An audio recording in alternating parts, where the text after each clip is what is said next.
Bom dia a todos. Para mim é um prazer estar aqui, poder falar um pouco dessa questão de Brasil, que acho que o Ronaldo Lemos deu uma dica aí no final também, falar um pouquinho do país que a gente vive, né? Vamos falar um pouquinho de Brasil.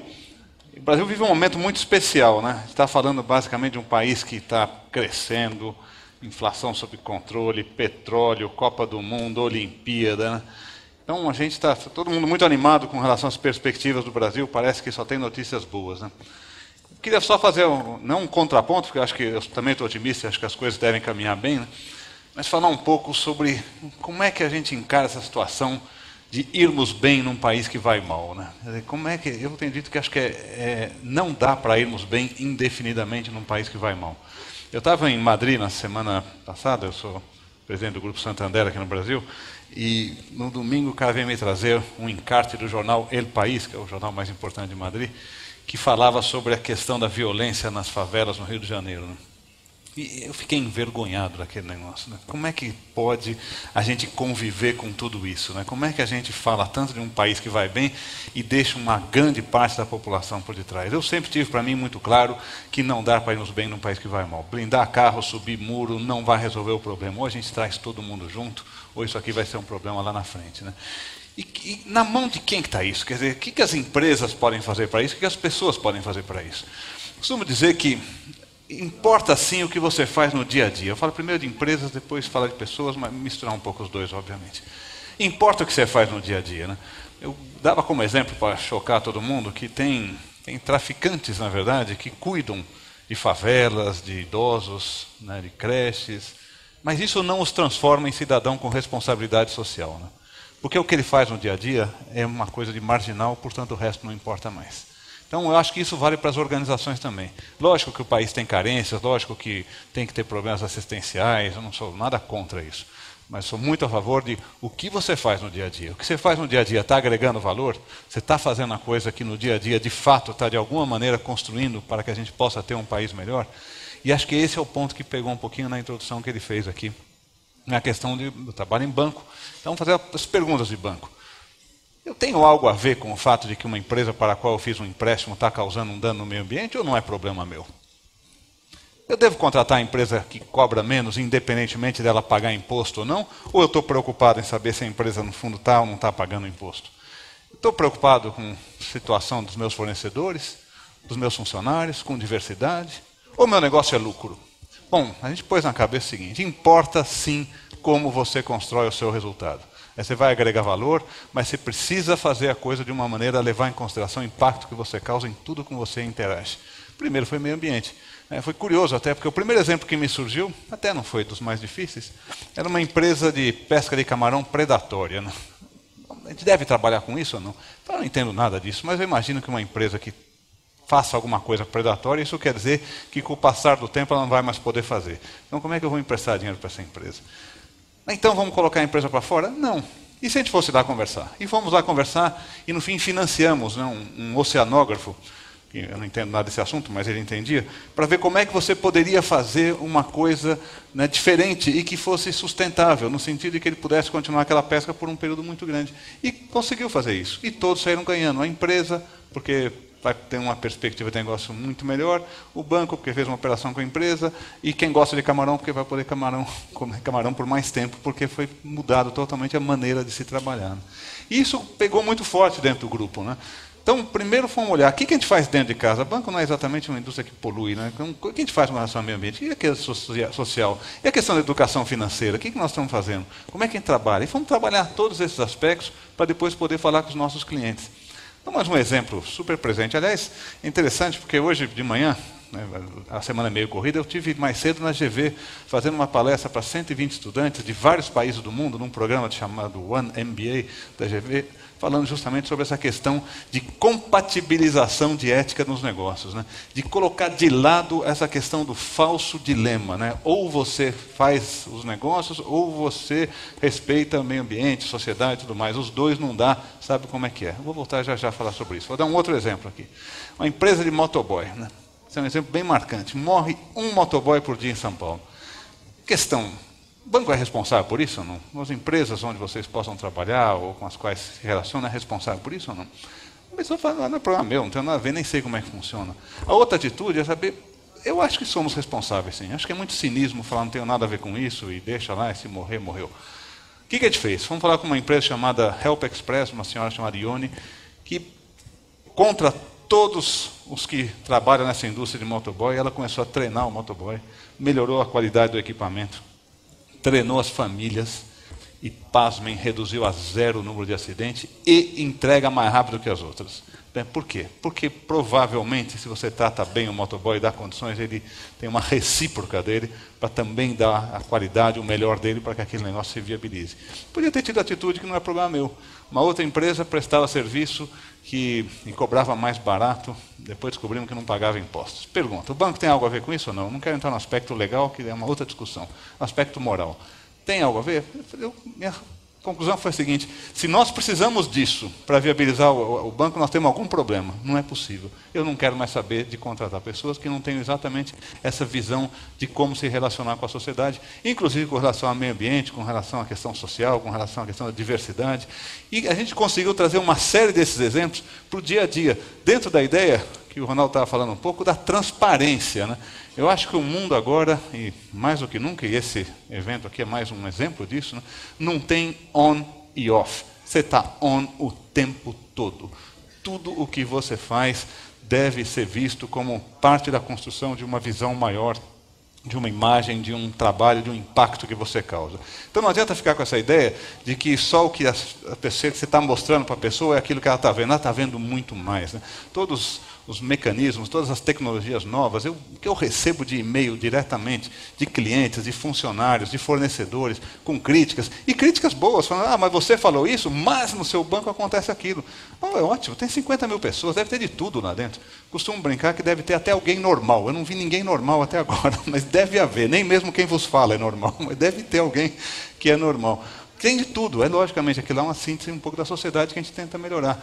Mas a questão é, o fato de eu não ter resposta, o fato de eu não saber fazer, não quer dizer que a pergunta não está lá, que a intenção não esteja lá. E o que a gente está fazendo com o tempo é ver se muda um pouco essa mentalidade, colocar em todo, né, eu falo sempre que é construir não apenas um banco melhor, mas um mercado melhor e um país melhor. Né? Quer dizer, como é que a gente articula tudo isso, de maneira que a gente possa ter concretamente exemplos que apontem na direção daquilo que você entenda que deve ser feito. O banco tem suas peculiaridades, mas todas as empresas têm alguma coisa a ver. Questão de fornecedores, questão de como é que você se relaciona, a questão da diversidade. Diversidade, vamos dar oportunidade para todo mundo? Não vamos. Deve ter cota? Devo forçar? Não devo forçar? Como é que a gente lida com esse problema? Eu costumo dizer que a diferença faz a diferença. Não tem nada melhor do que você ter um problema sendo visto por pessoas com pontos de vista diferentes que permitem a você ter a melhor visão daquilo. Mas o que eu descobri é que o maior problema que eu tinha na questão de diferenças, na questão de diversidade, não é questão racial, não é questão de condição física, orientação sexual, o que for, é questão do pensamento. Como as pessoas são pouco tolerantes com alguém que não pense como elas, né? E como são inteligentes as pessoas que pensam como nós pensamos, né? Isso é uma coisa impressionante. E como é ruim você, no fundo, se cercar disso. Né? Então, se cercar dessas pessoas. Como é ruim para o grupo, né, ter essa visão única de como é que você se relaciona com pessoas que não têm condição de ter o controverso, de poder crescer. Né? Então, eu acho que o que a gente está falando é justamente disso, né, de ter as perguntas certas e trazer as perguntas para o dia a dia. Né? Como é que você faz isso? Como é que você incorpora isso na empresa? Eu costumo dizer que a ideia do give back que os americanos têm, que é basicamente passar a caneta no cheque e a borracha na consciência, não é o caminho. O caminho é você fazer a coisa certa e depois, obviamente, em função de uma sociedade carente como é a nossa, ter sim seus programas, mas baseado também naquilo que você faz no dia a dia. Né? Isso é empresa, né? E nós como indivíduos, né? Quer dizer, como é que funciona? Como é que eu entrei nessa, né? E por que eu peguei um sábado de manhã, estou aqui, sábado de manhã eu estava lá na GV? É um pouco essa causa, essa visão, né? De que eu acho que a gente tem que ter um referencial de que no Brasil você pode ter sucesso sem transigir. Né? Isso é uma coisa que eu passei a vida inteira. Eu estava lembrando ainda nessa palestra da GV, que eu estudei na GV, e tinha sempre, eu também no colégio que eu fiz antes, sempre tinha esse negócio de você mudou muito, a geração de vocês já é diferente, mas enfim, costumo dizer que assim, a nossa geração não deixou um mundo melhor para os nossos filhos, vai deixar pelo menos filhos melhores para o nosso mundo. Né? Acho que vocês vão fazer um trabalho melhor do que a minha geração fez. Mas era comum chegar na escola e tinha um problema, tinha uma prova, e daí, você estudou? E o legal era responder, não. Não estudei, fui no jogo, fui no cinema, tá meio blasé, sempre dá um jeito de passar sem estudar, sem fazer muito. O cara que estudava certamente não tinha aceitação social, é solapado, né? Expressão, me desculpe aqui, né?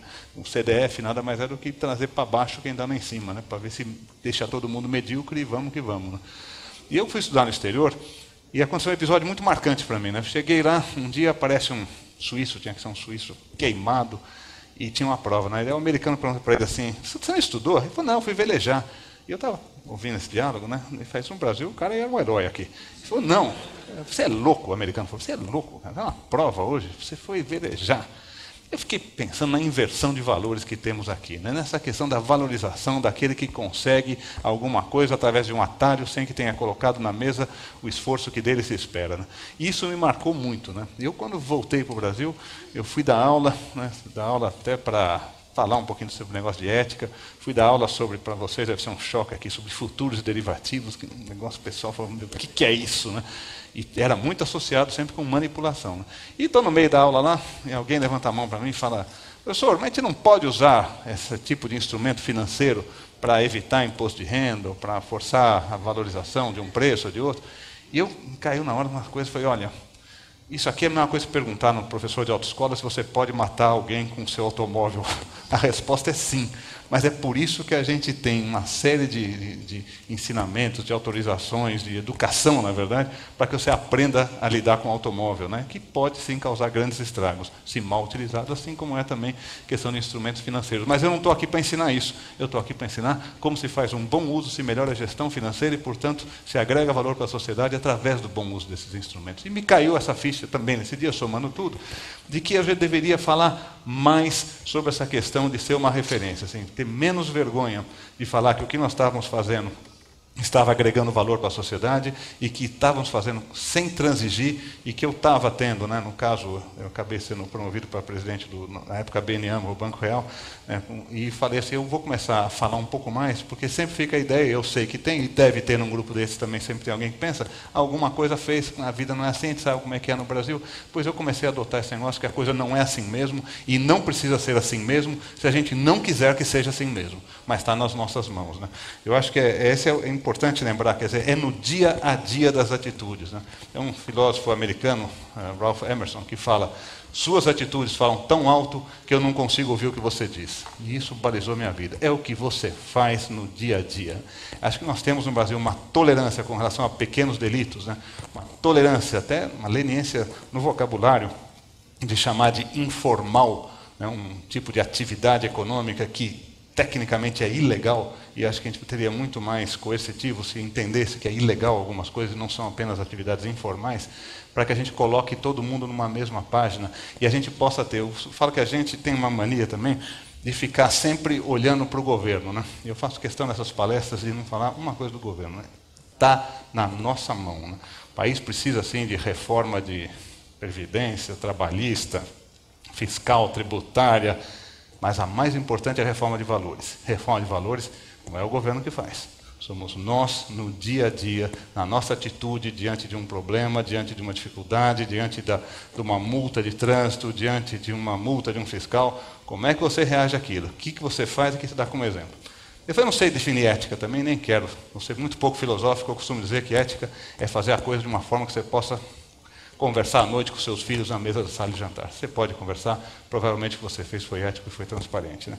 Mas eu acho que essa ideia que a sociedade que nós vivemos, ela não é dissociada de nós. Ela é, sim, a somatória do que cada um de nós faz no dia a dia. Sociedade não existe. Ela é simplesmente a somatória do que eu faço, do que ela faz, do que ele faz. Cada um faz uma coisa.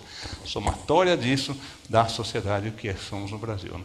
Então, eu queria só terminar, encaminhando aqui para o encerramento da mensagem que eu queria passar, e que, no fundo, né, o Brasil vai ser o que dele nós fizermos. Né? Não existe outra coisa, não está sendo terceirizado para que o governo faça, para que a gente fique do lado de cá, mas sim para que nós nos mobilizemos. Eu lembro, e estou sempre esse exemplo também, que a gente está evoluindo muito como consumidor. Né? Eu lembro que o meu pai, há muitos anos atrás, comprou um liquidificador na saudosa Casas Mapping, e daí fomos lá, né? Eu e ele, que o liquidificador não tinha funcionado. E o cara falou assim, olha, o senhor abriu a embalagem, agora não dá mais para trocar o liquidificador. Eu falei, mas peraí, meu pai ficou louco. Como é que você queria que eu soubesse que ele não funcionava antes de abrir? Ah, mas o senhor abriu, sinto muito, agora é o problema do senhor. E era assim que era tratado um consumidor no Brasil há 20, 25 anos atrás. Evoluímos muito. O consumidor hoje, não precisa dizer, você vai lá, você troca o produto, recebe dinheiro, assunto liquidado. Isso é uma evolução que vocês não percebem, que muitos de vocês mais jovens que eu estou vendo não viram como é que a coisa começou. Daí passou a ser também uma coisa de consumidor de serviços. Né? É a gente entender que em serviço, que é menos tangível, porque eu não sei se funciona ou não funciona, se fui bem atendido no restaurante ou no banco ou não fui, mas o liquidificador você sabe. Não sabe, mas as pessoas estão passando a reclamar, que eu acho ótimo. Aliás, só reclama quem tem autoestima e acha que merece alguma coisa melhor do que aquilo que foi dado. Né? Mas nós não evoluímos ainda como consumidor de cidadania. Né? A gente continua votando, continua pagando imposto, mas como se fosse uma coisa distinta, nos colocamos confortavelmente na posição de ficar aqui, com uma série de pequenos delitos, e criticando os que estão lá como se fossem coisas dissociadas. Temos que entender que é a somatória das nossas atitudes que faz o que está lá, e dois, que nós temos que nos conectar, porque fomos nós que pagamos com votos ou impostos aqueles que estão lá. Né? Então essa ideia de que o Brasil vai ser o que dele nós fizermos, e se nós queremos de fato mudar o Brasil, eu acho que o mais importante é lembrar da frase de Gandhi, que dizia, nós temos que ser a mudança que queremos ver no mundo. Muito obrigado, essa é a mensagem. Obrigado. Obrigado.